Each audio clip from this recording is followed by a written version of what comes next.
There's hardly anyone who hasn't heard of Starbucks, the world's biggest coffee house chain. But not many know that its former CEO, Howard Schultz, was born and raised in poverty. Life was so hard for him growing up that he even had to sell his blood a few times just to survive. This is the incredible success story of Howard Schultz.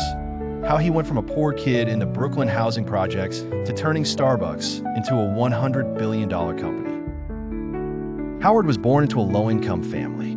His childhood was spent in a small, cramped, one-bedroom apartment. His father, a World War II veteran and truck driver, worked low-paying jobs without any job security or benefits. When Howard was just 7 years old, his father fell on the ice while delivering diapers and broke his leg. He was fired from his job with no medical insurance or compensation. That moment left a permanent mark on Howard's mind. To escape the pain of poverty, Howard would sit on the staircase of his building and dream of a better life. In high school, he played football and earned an athletic scholarship.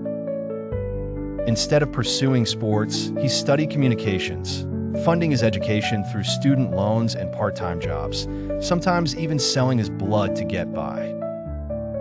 After graduation, he worked at a ski lodge and as a salesman. At age 29, fascinated by a small Seattle company called Starbucks, which at that time only sold coffee beans, he spent a year convincing its owners to hire him. While on a business trip to Italy, he was inspired by the café culture, baristas who knew customers by name and created a personal experience. He returned with a vision to bring this idea to Starbucks, but the owners said no. Howard left Starbucks and started his own coffee company, Illinois Giornale. But with no money, he pitched his idea to 242 investors. 217 rejected him. Still, he didn't give up. Finally, he raised enough funds and launched his cafe with the Italian-style coffee experience. Later, when Starbucks ran into financial trouble, Howard bought the company and became its CEO. He merged his company with Starbucks and began expanding it nationwide. Today, Starbucks operates over 30,000 stores worldwide, valued at over $100 billion. Howard's message?